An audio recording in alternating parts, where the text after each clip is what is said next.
Hello, good morning. I'm Leslie, and if you're free, come draw with me. Today we're going to be using a photo reference and drawing somebody in the You Can't Run Forever Darling style. The photo reference is me because I didn't have anything else to use. So first thing, I just wanted to take a quick look at some popular cartoons. This is just what came up when I Google cartoon girls. Around the age of like 13. So you can see Luz from Owl House is about 3.5 heads high.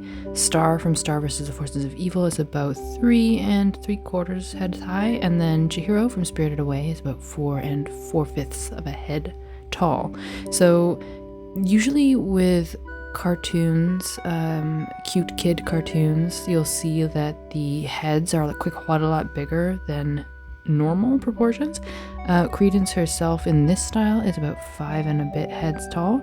And now let's take a look at the photo reference of me as a human. You'll see that I'm actually around like 7 and a little bit heads tall, which is really different than a cartoon, right? So one of the first things we're going to look at is how do we change the proportions of a human body to kind of look a little bit more cartoony. First thing is make the head bigger. So I'm going to start with a little sketch just to sort of gesture draw the body out. So I get like an action line of like the way the spine is curving and the general directions of the limbs. I like to draw in a little kind of rib cage box and a pelvis just to sort of tilt the angles correctly and lay in some structure. For the head, I usually draw a little blob for the face, but then I make sure to add in this back cranium part. So that little bump at the back is what a skull looks like. And I think it really helps to sort of choose the correct hair volume and to rotate the face correctly. So that's something I always try to make sure I include in my drawings. But yeah, from here I'm just sketching out the rest of the pose. I enlarged the head quite a lot to sort of fit the angle, using the Credence picture on the right as a reference for the size of that. And the other thing I'm going to do is I'm going to draw in the positions of the limbs, just like loosely sketch them in, but I'm going to be feeling out what looks correct proportionally to the head and to the body. Typically with this style, the hands are pushed a little bit larger, the feet are pushed a little bit larger. So I have to kind of balance out the rest of the body to match that. I'm still at the sketch phase, but I'm adding in some detail here just to kind of give myself an idea of how much detail I want to include. When you're drawing a cartoon version of something, you want to simplify it. So testing a little bit of like how much of the internal lines of the clothing do I want, how much of the sneaker detail. Okay, so now that we have a finished sketch, I want to take a quick look at how the proportions have changed.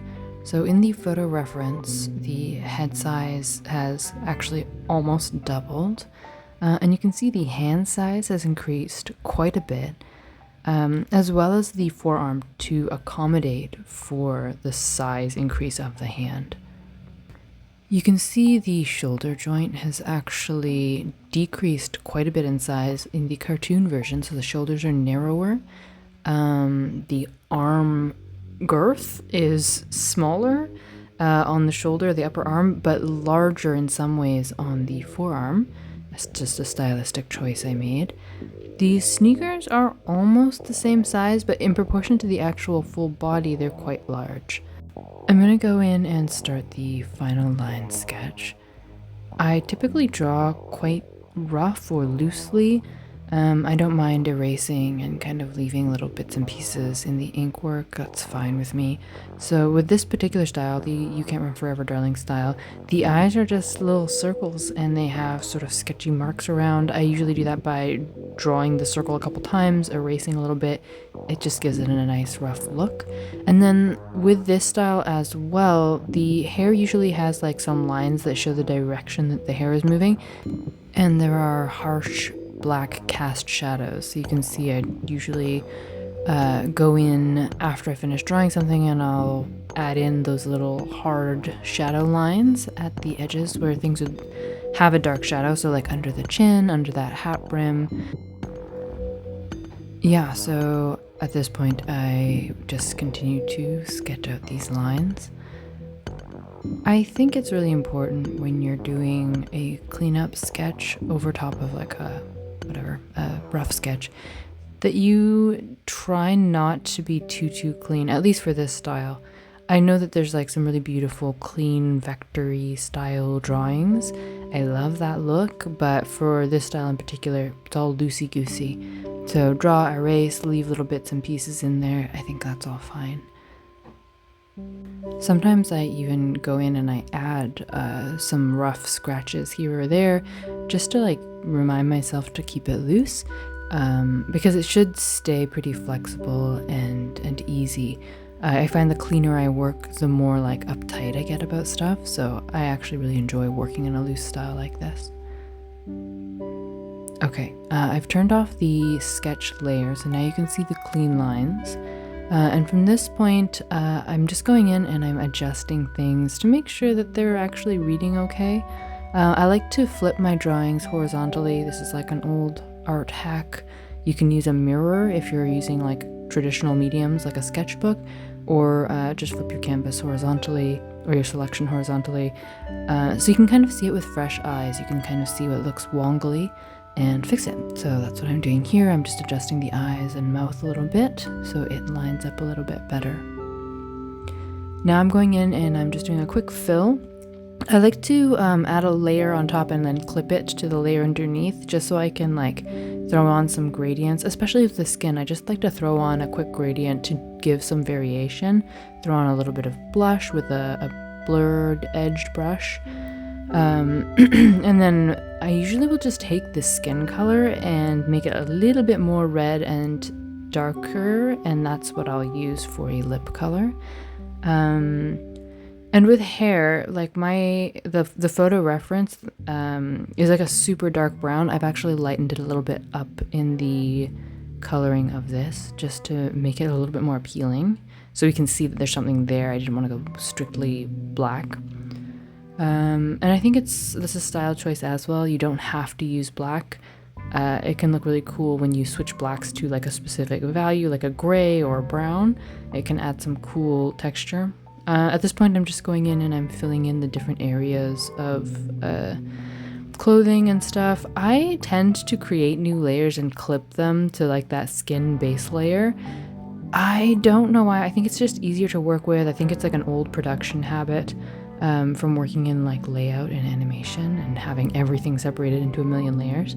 But I find it's easy to then like go in and change the colors if I want to, or add gradients to different clothing. Kind of like how I do here with the pants. Once I finish coloring up those shoes, I actually just select the pants and now I can start throwing in gradients to add some texture. So a darker gradient. I'm not taking the lighting of the reference image seriously. I'm just using it as a vague vibe check, like a guide, and then I'm using the lasso tool to quickly like grab shapes and then throw in more gradients. I really feel like this is like an easy way to add some lighting ideas. The eye kind of like tricks the brain into figuring it out for you. To select sort of key, and the other thing too is like I work with these images quite small on my canvas so that I can not like focus on too much detail. So I'm just selecting shapes, throwing a gradient on to get the idea of lighting. At this point, I noticed that the silhouette wasn't reading quite the same as the reference image. I wanted to make that shoulder a little bit larger and sort of change the angle of the sleeve. So I did that and then just refilled the shirt.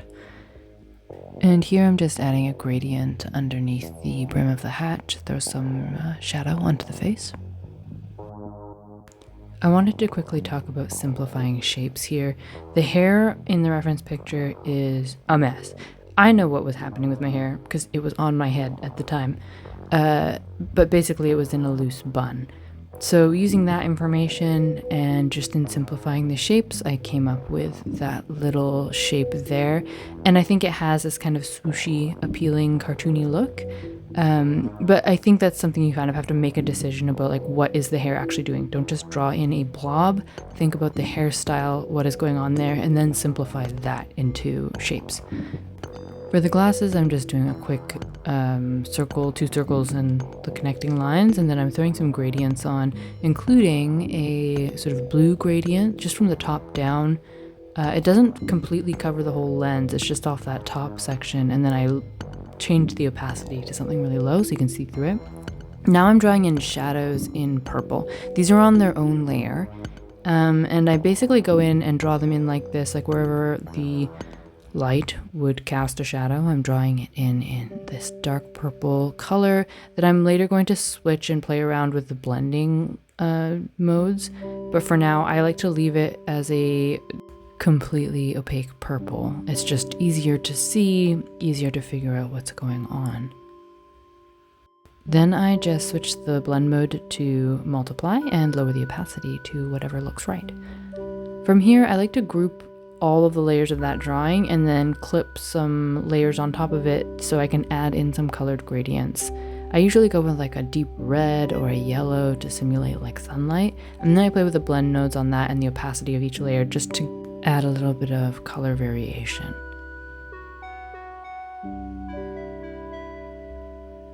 Another little trick I like to do is I like to select the inverse of whatever the drawing is, and then I'll throw in like a gradient like this, clip it again and move it over a little bit, and that just creates like a little rim light. Then I'll switch the blend mode on that. I think I chose color dodge on this, and I'll go in tighter and add in any parts with a paintbrush that I might have missed or that doesn't look quite right, just with that sort of very basic rim light trick. It adds a little bit of dimension. I just really like how it looks. Yeah, da da da da. Hello. She's basically done. I think she's done.